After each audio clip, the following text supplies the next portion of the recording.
नमस्ते स्टूडेंट्स, आज हम बीएड सेकेंड ईयर पेडागॉजी और पॉलिटिकल साइंस में जानेंगे पाठ्य पुस्तक की समीक्षा। किसी भी एक पाठ्य पुस्तक की हम समीक्षा किस तरीके से कर सकते हैं उसके बारे में जानना कि वो पाठ्य पुस्तक किस स्तर पर कितनी अच्छी और कितनी आदर्श और कितने गुण लिए हुए, क्योंकि एक अच्छी पाठ्य पुस्तक वही होती है जो बच्चों के शिक्षण के उद्देश्य को पूर्ण करती हो और उनके बेहतर भविष्य के निर्माण में अपना योगदान दे सकती है। क्योंकि पाठ्य पुस्तक की सहायता से ही हम हमारे भविष्य को निर्धारित करते हैं। विद्यालय के अंतर्गत पाठ्य पुस्तक मेन आधार होता है, इसके बिना शिक्षण किस तरीके कैसे करना है ये संभव नहीं हो पाता। इसलिए पाठ्य पुस्तक एक आदर्श रूप में प्रस्तुत होनी चाहिए और एक ऐसी पाठ्य पुस्तक होनी चाहिए जिससे कि बच्चों को बेहतर से बेहतर मार्ग प्रदान किया या करवाया जा सकता है। इसलिए एक शिक्षक होने के नाते हमको ये पता होनी चाहिए कि जो पाठ्य पुस्तक हम विद्यालय में पढ़ाने जा रहे हैं, कक्षा कक्ष में पढ़ाने जा रहे हैं, क्या वो पाठ्य पुस्तक आदर्श है, क्या बच्चों के स्तर के अनुसार है, क्या उसमें वो गुण है जिससे कि बच्चों के शैक्षिक उद्देश्य को पूर्ण किया जा सकता है। इन सब बातों को जानना हमारे लिए जरूरी है। इसलिए आज हम समझेंगे कि हम पाठ्य पुस्तक की समीक्षा किस तरीके से कर सकते हैं, उसके बारे में हम अच्छे और मतलब सकारात्मक और नकारात्मक व्यूज किस तरीके से निकाल सकते हैं। सबसे पहले हम जानते हैं कि पाठ्य पुस्तक के संदर्भ में जो कोटेशंस है कि एक आदर्श पाठ्य पुस्तक के संदर्भ में क्या क्या परिभाषा है, उन परिभाषाओं को जानते हैं। सबसे पहला है हैरी लिकर। हैरी लिकर के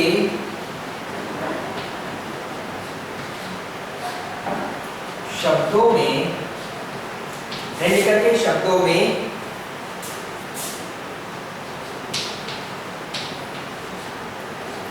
पाठ्य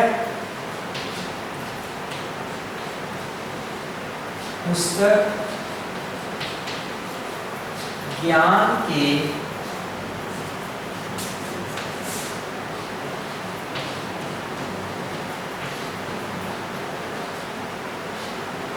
विभिन्न तत्वों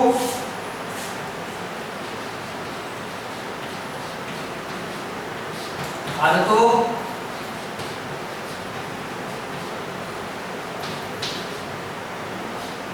भावनाओं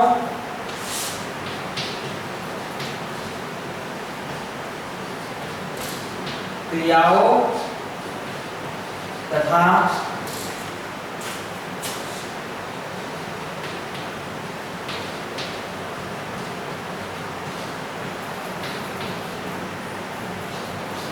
अभिरुचियों का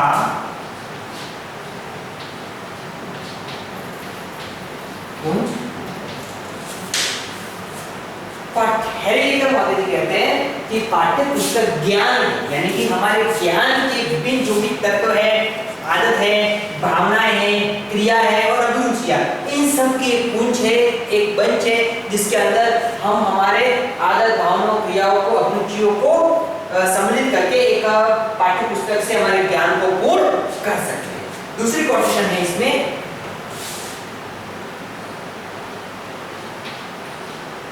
प्रोफेसर बार तथा बर्टन। प्रोफेसर बार तथा बर्टन कहते हैं पाठ्य पुस्तक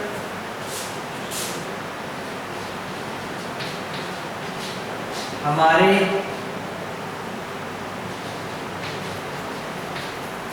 देश में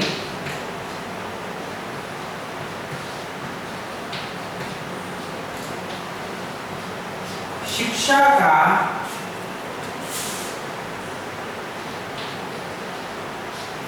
एक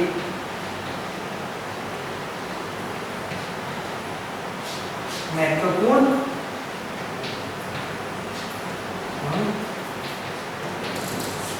पाठ्य पुस्तक हमारे देश में शिक्षा का एक महत्वपूर्ण अंग है। महत्वपूर्ण अंग के रूप में पाठ्य पुस्तक को सम्मिलित किया गया है। इसके बिना शिक्षा को सही से मतलब शिक्षा को पूर्ण किया ही नहीं जा सकता। जितनी पाठ्य पुस्तक आदर्श होगी उसी शिक्षा को बेहतर बनाया जा सकता है। जैसा कि वर्तमान समय में सब ऑनलाइन क्लासेस चल रही है, तो ऑनलाइन क्लास के साथ साथ बहुत से ई बुक्स भी ऑनलाइन अवेलेबल है, तो इन ई बुक्स के माध्यम से भी हम घर बैठे आसानी से इस पढ़ सकते हैं। तो इस तरह से पाठ्य पुस्तक एक महत्वपूर्ण अंग के रूप में स्वीकार किया गया। तीसरा है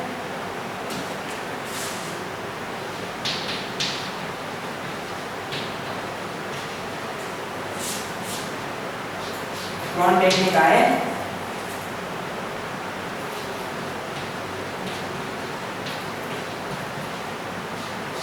शैक्षिक चित्र का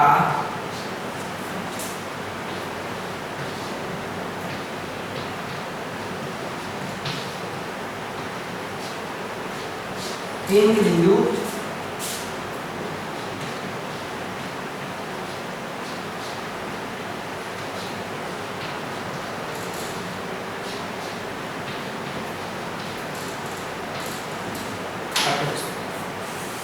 शैक्षिक चित्र का केंद्र बिंदु पाठ्य होगी, यानी कि पूरा का पूरा उसका जो केंद्र बिंदु पाठ्य पुस्तक इसमें पूरा पूरा शिक्षा का के चित्र, शिक्षा के जगत में क्या है, कैसे शिक्षा की मतलब मिलनी चाहिए, सारे के सारे जो इमेजेस है चित्र है उसका मूलभूत केंद्र बिंदु पाठ्य पुस्तक है। इसके बिना शिक्षा को पूर्ण नहीं किया जा सकता। इस तरीके से इन महानुभावों के इन विचारों से हम ये समझ सकते हैं कि पाठ्य पुस्तक का किस तरीके से महत्व है और किस तरीके से शिक्षा के जगत में ये इतनी महत्वपूर्ण मानी जाती है और शिक्षा की केंद्र बिंदु के रूप में पाठ्य पुस्तक के सामने आती है।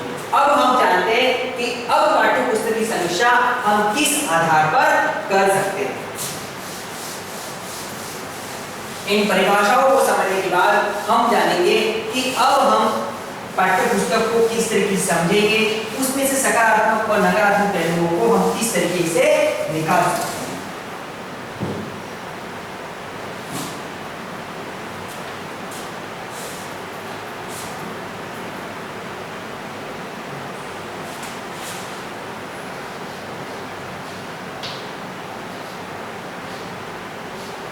पाठ्य पुस्तक की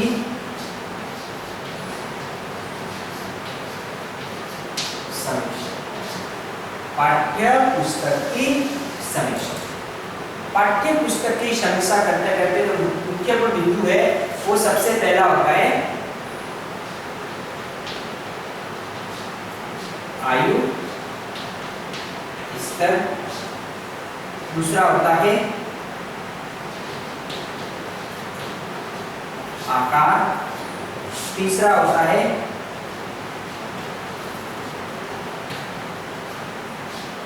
प्रकाशन सामग्री, चौथा होता है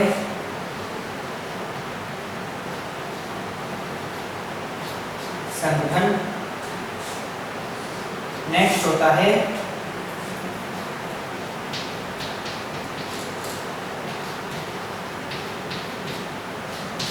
प्रस्तुतिकरण, नेक्स्ट होता है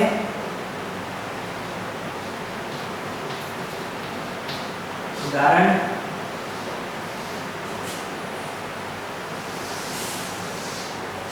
नेक्स्ट होता है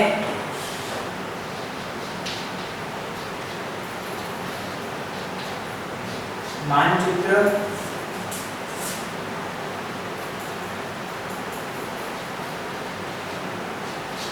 अभ्यास, प्रश्न,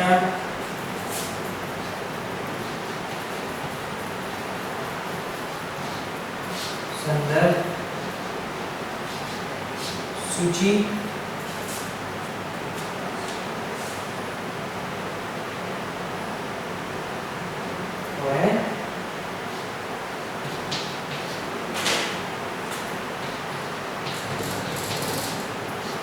परिशिष्ट,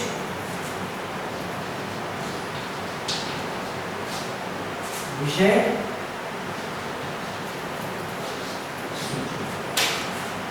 इन बिंदुओं को आधार बनाकर जानकर, इन बिंदुओं को समझकर हम एक आदर्श पाठ्य पुस्तक की समीक्षा कर सकते हैं कि इसमें उसकी आयु स्तर, उसके आकार, उसकी प्रकाशन सामग्री, उसका संगठन, उसका प्रस्तुतिकरण, उसके उदाहरण, उसके बाद नेक्स्ट आ जाते हैं मानचित्र, अभ्यास प्रश्न, संदर्भ सूची और परिशिष्ट विषय सूची।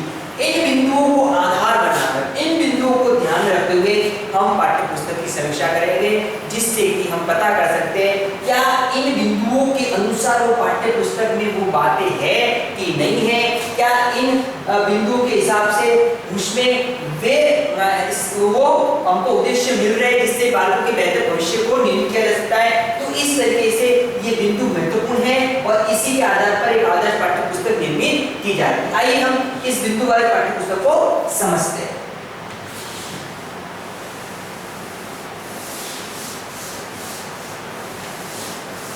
सबसे पहला जो हमारा था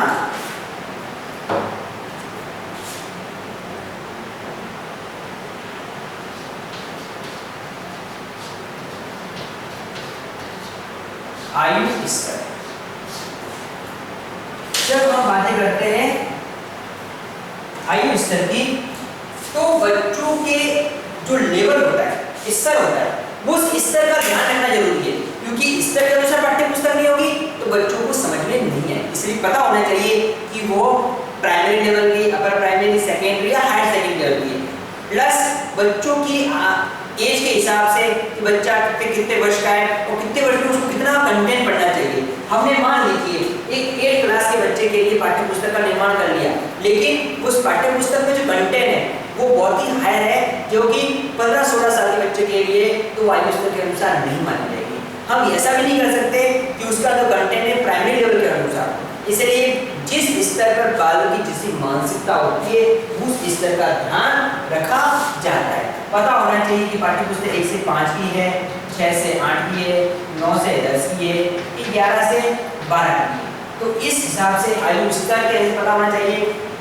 प्राइमरी स्तर पर बच्चों को हम सामान्य सी जानकारी देते हैं कि वस्तु, पदार्थ और जनरल सी जो अपने अल्फाबेट है, वर्णमाला है, ऐसी जानकारियां देते हैं। 6 to 8 में हम वाक्य वर्ण इस तरह से बढ़ते जाते हैं। 9-10 में कंटेंट बढ़ता जाता है, 11-12 में कंटेंट बढ़ता है। जैसे मान लीजिए 6th क्लास में एक सामाजिक विज्ञान की पाठ्य पुस्तक है, तो उस सामाजिक विज्ञान की पाठ्य पुस्तक में हम उसकी मुख्य बातों को जानेंगे कि राष्ट्रपति क्या है, प्रधानमंत्री क्या है, छोटी बातें, ठीक है। लेकिन जैसे 11, 12, 9, 10 में आएगा उसकी शक्तियां, उसकी कार्य, इस तरह से उसका जो नॉलेज है वो बढ़ता जाएगा, उसका कंटेंट बढ़ता जाएगा। इस तरीके से पाठ्य पुस्तक के धीरे-धीरे कंटेंट बढ़ता जाता है। तो आयु के हिसाब से पाठ्य पुस्तक का निर्माण किया जाता है।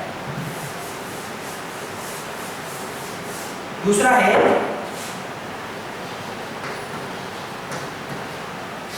आकार। कहा जाता है कि एक आदर्श पाठ्य पुस्तक है, उसका जो आकार है वो आयताकार होना चाहिए। आयताकार, ठीक है ना, ये पाठ्य पुस्तक आयताकार है। कभी पाठ्य पुस्तक ऐसी नहीं होगी तो ये पाठ्य पुस्तक आदर्श नहीं है। हो सकता है पाठ्य पुस्तक ऐसी हो, ये भी आयताकार में आता है, लेकिन मैक्सिमम से मैक्सिमम पाठ्य पुस्तक इस तरीके से इस आयताकार के अंतर्गत निर्मित होती है। इसलिए पाठ्य पुस्तक आयताकार होनी चाहिए। अगर जो पाठ्य पुस्तक आयताकार श्रेणी में नहीं है तो वो लुक में, या बोल सकते हो कि वो बच्चों की मानसिकता पर प्रभाव पड़ती है, क्योंकि इतनी पाठ्य पुस्तक में जो पेज है उसमें होते हैं तो पेज काफी मोटी हो जाती है, तो बच्चों को पहले से ही मानसिक रूप से लगता है कि बहुत ही भारी है। इसलिए आयताकार रूप में होनी चाहिए पहली चीज। प्लस कक्षा के अनुसार ध्यान होना चाहिए, उसमें जो भी पृष्ठ संख्या होती है वो पृष्ठ संख्या भी कक्षा अनुसार होनी चाहिए। उसमें हम 6ठी या 8वीं कक्षा के बच्चों पढ़ा रहे हैं तो उसमें अत्यधिक पृष्ठ नहीं होनी चाहिए जिससे बच्चों को घबराहट हो सके। इसलिए आदर्श पाठ्य पुस्तक में आकार का ध्यान रखा जाना चाहिए। तीसरी है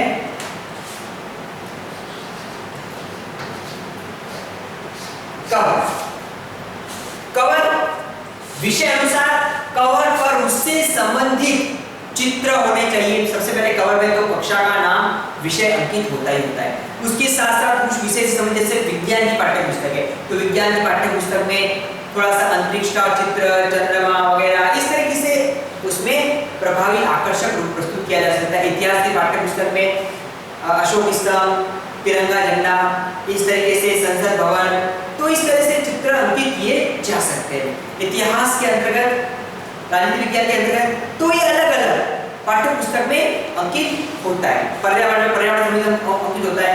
इस तरीके से विषयवार उसमें अंकित किया जा सकता है। क्यों? और दूसरी बात, जब पाठ्य पुस्तक में कवर होता है, ठीक है, वो कवर काफी प्रभावी होना चाहिए, क्योंकि बच्चे की मानसिकता होती है कि सबसे पहले तो पाठ्य पुस्तक हाथ में आती है, खास करके प्राइमरी लेवल और अपर प्राइमरी लेवल के बच्चे होते हैं, तो वो सबसे पहले पाठ्य पुस्तक को देखते हैं। उनको उसकी जो अंदर जो लुक होता है, जो दिखावट होती है, कवर से लेकर अंदर चित्र तक की, बच्चों को काफी आकर्षित करती है और उनको पढ़ने के लिए एक इंटरेस्ट जागृत करती है। इसलिए कवर जो फ्रंट होता है वो काफी आकर्षक होना चाहिए, क्योंकि जो फर्स्ट इंप्रेशन बच्चों के सामने होगा उस कवर के रूप में, वही उसको आगे जाकर उसको सीखना है, उसको पढ़ना है। इसलिए कवर काफी प्रभावी होना चाहिए। अगला है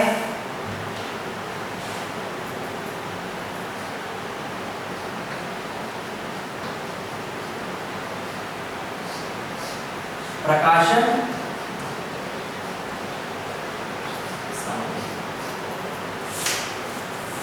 तो हमको समझना है कि पाठ्य पुस्तक की जो प्रकाशन सामग्री है, क्या वो प्रकाशन सामग्री उपयुक्त है। जैसा कि हमने पहले जाना आयु स्तर, तो हमको ये पता होना चाहिए पाठ्य पुस्तक की समीक्षा करने में कि हाँ, पाठ्य पुस्तक बच्चों की आयु के स्तर से है। क्योंकि बच्चों, आपने पाठ्य पुस्तक ली, मान लीजिए कोई भी छोटी सी अपने कक्षा की पाठ्य पुस्तक ले ली या बड़ी कक्षा पाठ्य पुस्तक ले ली, तो आपने उसको देखने के बाद समझा कि क्या वो बच्चों के लेवल के अनुसार है कि नहीं, तो आप अपनी राय दोगे कि हाँ, बच्चों के स्तर के अनुसार है। ये पाठ्य पुस्तक कक्षा 7 की पाठ्य पुस्तक है और उसमें 7 की कक्षा के अनुसार उसमें कंटेंट, विषय वस्तु दिया गया है और बच्चे की मानसिकता के अनुसार उसमें है। दूसरी बात, जैसे कि हमने जानी कि आकार, बच्चों पाठ्य पुस्तक आकार उपयुक्त है, आयताकार है और बच्चों के आकर्षक प्रभाव डाल सकती है, जो कि पाठ्य पुस्तक जिस अनुसार होनी चाहिए, जिस नियम के अनुसार होनी चाहिए पाठ्य पुस्तक उसके अनुसार है। अगर पाठ्य पुस्तक आयताकार नहीं है तो आप लिखोगे कि पाठ्य पुस्तक आयताकार नहीं है और उस पाठ्य पुस्तक के नियमों के अनुसार ये नहीं आती। फिर तीसरा, हम जैसे कि जान रहे कवर, तो जैसे कवर आपने लिया, कवर आकर्षक है तो आप लोग कवर आकर्षक प्रभावी है, इसमें कक्षा के साथ साथ विषय अंकित है और बच्चों पर प्रभाव डाल सकती है। और उसमें कुछ भी नहीं है, सिर्फ कक्षा विषय लिखा हो तो आप लिखोगे कि पाठ्य पुस्तक पे सिर्फ कवर पर कक्षा और विषय लिखा हो, उसके अनुसार कोई अंकित नहीं है, इस तरीके से। तो हमने 3 जान लिया। अब चौथा है प्रकाशन सामग्री। तो प्रकाशन सामग्री के अंतर्गत वे चीजें आएगी, जैसे कि प्रकाशन सामग्री का क्या आएगा, पहला आ जाएगा इसमें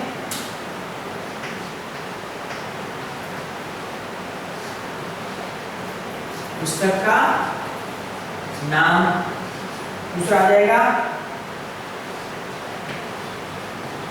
लेखक या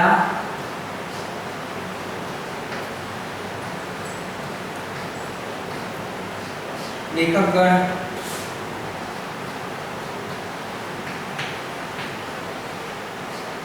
प्रकाशक,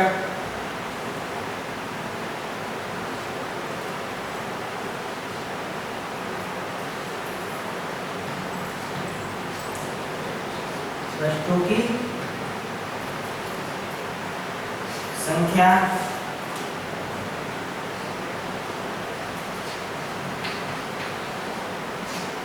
पुस्तक का मूल्य, पुस्तक का मूल्य। जब हम प्रकाशक सामग्री को देंगे, हम पाएंगे कि क्या उसमें पुस्तक का नाम अंकित है, तो आप लिखोगे हाँ, पुस्तक कक्षा 7 की और तो पुस्तक का नाम इतिहास है, राजनीति विज्ञान है, भूगोल है, इस तरह से पुस्तक का नाम है, या सामाजिक विज्ञान है, कुछ भी हो सकता है। लेखक या लेखकगण का नाम, पुस्तक के अंदर जो भी लेखक है, लेखक एक भी हो सकता है, लेखकगण 2 या 3 लेखक भी हो सकते हैं, तो लेखकगण का नाम अंकित है कि नहीं है। तीसरा है प्रकाशक, इसका प्रकाशक कौन है, इसका पब्लिशर कौन है, अरिहंत है, राधा है वगैरह, राजस्थान को जो भी है इसका प्रकाशक।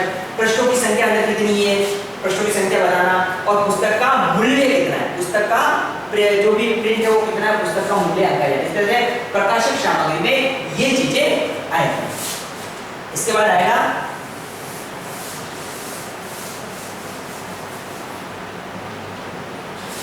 एक चीज आ जाती है और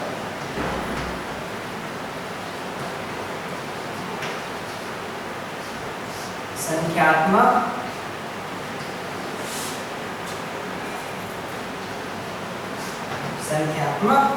वर्ग।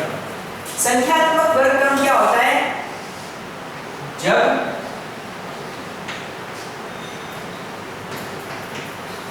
किसी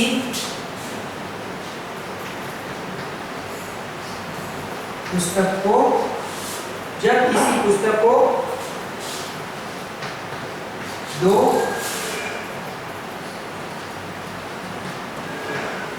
प्रश्नों पत्र में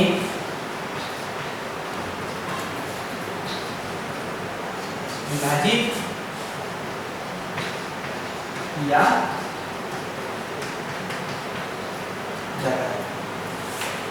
जब किसी प्रश्न पत्र को दो वर्गों में पुस्तक को दो प्रश्न पत्र विभाजित किया जाता है, जैसे मान लीजिए कि एक सामाजिक विज्ञान की बुक है, सामाजिक अध्ययन की बुक है, तो हम देखते हैं कि सामाजिक अध्ययन की बुक में दो या दो से अधिक भाग होते हैं। सबसे पहला भाग इसमें हो सकता है कि इतिहास हो, फिर राजनीति हो, फिर भूगोल हो, फिर अर्थशास्त्र हो,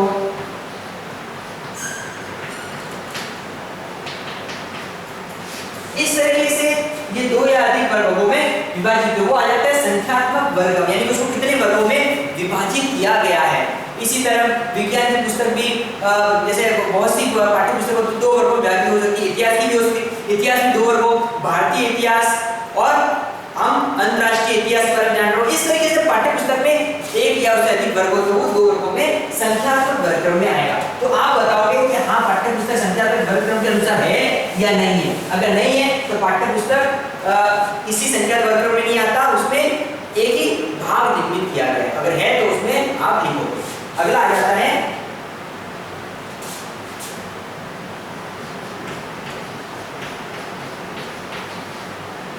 भौतिक तत्व। भौतिक तत्व में आ जाता है उसका वजन, वजन आ जाता है। हम बताएंगे कि पाठ्य पुस्तक का भौतिक तत्व कैसा है। अगर वजन अधिक है तो वो तो बोलोगे पाठ्य पुस्तक का वजन अधिक है, कम है तो कम है।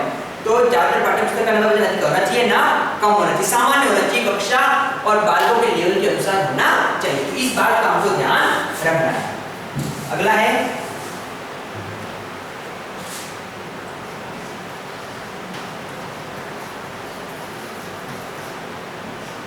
तर्कसम्मत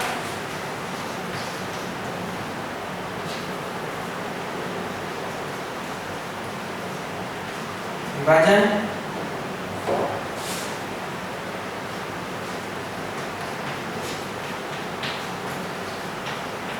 नेक्स्ट आ जाता है प्रस्तुतिकरण,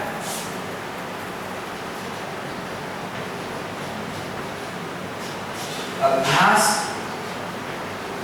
प्रश्न,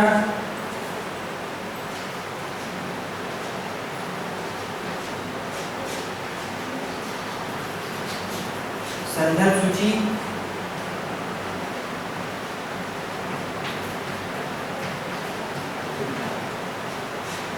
ये कुछ मुख्य बातें जो हमको पता होनी चाहिए पाठ्य पुस्तक के संदर्भ में कि तर्क सम्मत का है, क्या उसका विभाजन तर्क सम्मत है, उचित है, उपयोगी है, बालकों के स्तर के अनुसार है, ये हमको पता करना है। प्रस्तुतिकरण, भाषा शैली आ जाती है इसमें कि इसकी जो भाषा शैली है वो किस तरीके से आती है। भाषा शैली हमेशा जो हमारी समझ में आए, जो हमारी समझ के अनुसार हो, इस तरीके से होनी चाहिए। तो भाषा शैली हमेशा आदर्श और समझ के अनुसार होनी चाहिए और भाषा शैली ज्यादा जटिल नहीं होनी चाहिए कि बच्चों को समझ में नहीं आए। ठीक है। अभ्यास प्रश्न, क्या पाठ्य पुस्तक में अभ्यास प्रश्न है? हर विषय वस्तु, हर कंटेंट प्रकरण के बाद में अभ्यास प्रश्न है, क्योंकि अभ्यास प्रश्न हम जो भी कंटेंट पढ़ते हैं उसको समझने के लिए होता है कि आपने जितना पढ़ा वो आपको समझ में आया कि नहीं आया। तो पाठ्य पुस्तक में अभ्यास प्रश्न है तो हम लिखेंगे पाठ्य पुस्तक में हर प्रकरण के बाद, हर विषय वस्तु के बाद अभ्यास प्रश्न प्रदान किए गए हैं, जिससे कि बालक अपने ज्ञान को परख सकता है, उसका मूल्यांकन कर सकता है। अगर नहीं है तो हम उसके बारे में नहीं लिखेंगे। संदर्भ सूची, क्योंकि हर विषय वस्तु कंटेंट को कहीं ना कहीं से लिया हुआ होता है, तो क्या उसको दर्शाया गया है कि ये विषय वस्तु कंटेंट कहाँ से ली गई है, तो वो कहाँ पर आ जाती है? संदर्भ सूची में। तो आपको बताना है कि क्या पाठ्य पुस्तक में संदर्भ सूची प्रदान की गई है कि नहीं की। ज्यादातर पाठ्य पुस्तक में सबसे अंतिम के 2 पृष्ठों में संदर्भ सूचियां आती है। अगर है तो हम इसके बारे में लिखेंगे, अगर नहीं है तो नहीं। ज्यादातर मैक्सिमम से मैक्सिमम पाठ्य पुस्तकों में लगभग लगभग लमसम आती ही है। तो संदर्भ सूची पर हम लिखेंगे उपयोगिता। उपयोगिता यहाँ पर छात्र और शिक्षक। पाठ्य पुस्तक क्या छात्रों के उपयोगी है, शिक्षक उपयोगी है। छात्र के उपयोगी कहाँ आएंगे, जहां बच्चों की शिक्षा के उद्देश्य को पूर्ण कर रहे हैं, तो वो छात्रों को उपयोगी है। क्या शिक्षक के उपयोगी है, क्या शिक्षक उस पाठ्य पुस्तक को पढ़ा सकता है, क्या शिक्षक के अनुसार है, क्योंकि समय परिस्थिति के हिसाब से हो सकता है पाठ्य पुस्तक में कुछ तकनीकी बातें हो, कुछ ऐसी बातें हो जो प्रैक्टिकली कराई जा सकती है। अगर शिक्षक के अनुसार हो, शिक्षक के जरूरत हो, तो शिक्षक के उपयोगी के अनुसार आएगी। तो मैक्सिमम पाठ्य पुस्तक उपयोगी ही आती है। तो इस तरीके से हमने जाना कि हम एक आदर्श पाठ्य पुस्तक की समीक्षा को किस तरीके से कर सकते हैं। तो इसके संदर्भ में जो जो मुख्य बिंदु है हमने वो मुख्य बिंदुओं को जाना। अब इसी के संदर्भ में आपका असाइनमेंट है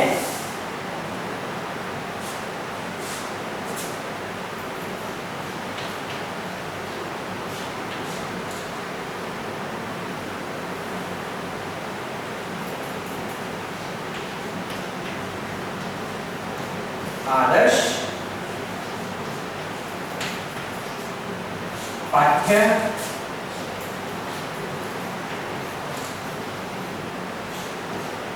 पुस्तक की समीक्षा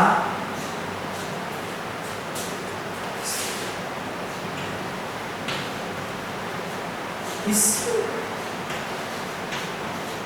प्रकार